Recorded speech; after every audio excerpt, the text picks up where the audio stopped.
IMAT is one of Georgia Tech's interdisciplinary research institutes, and what we do is bring together faculty from across the disciplines to solve materials challenges for future innovation. There are 150 faculty at Georgia Tech across all of our colleges, including engineering, science, public policy, whose research intersects with materials. IMAT brings these researchers together to solve challenges of future significance. IMAT's unique in a couple of different ways. One, it links researchers in the schools with facilities that sort of lie outside the schools or over the schools, so that you have a combination of world-class facilities and access to world-class researchers. The second way is that it's both inward-facing, so most of our work comes from Georgia Tech, but also outward-looking in that we work with multiple companies, large and small, across Georgia and the United States.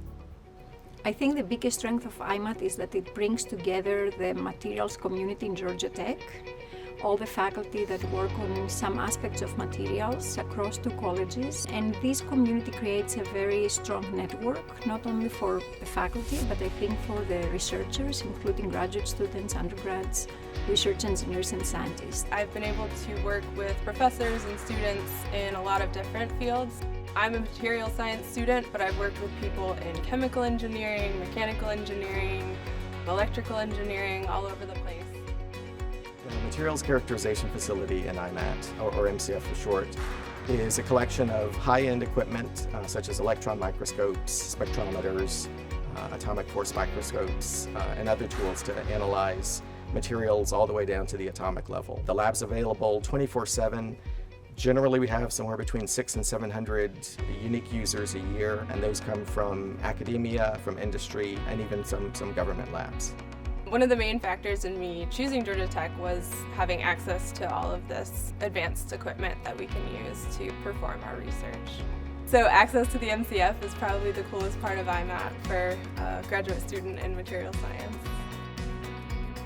The future of MCF and IMAT, I think, is serving Georgia Tech. It's always a given, but as Georgia adds more and more high-tech companies and becomes more of an innovation hub, we need to grow with that and be a part of that growth in the state.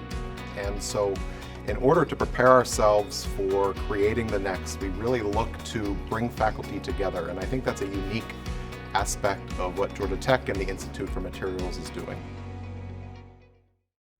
At Georgia Tech, our mission is to improve the human condition, making the needed a reality and the impossible possible.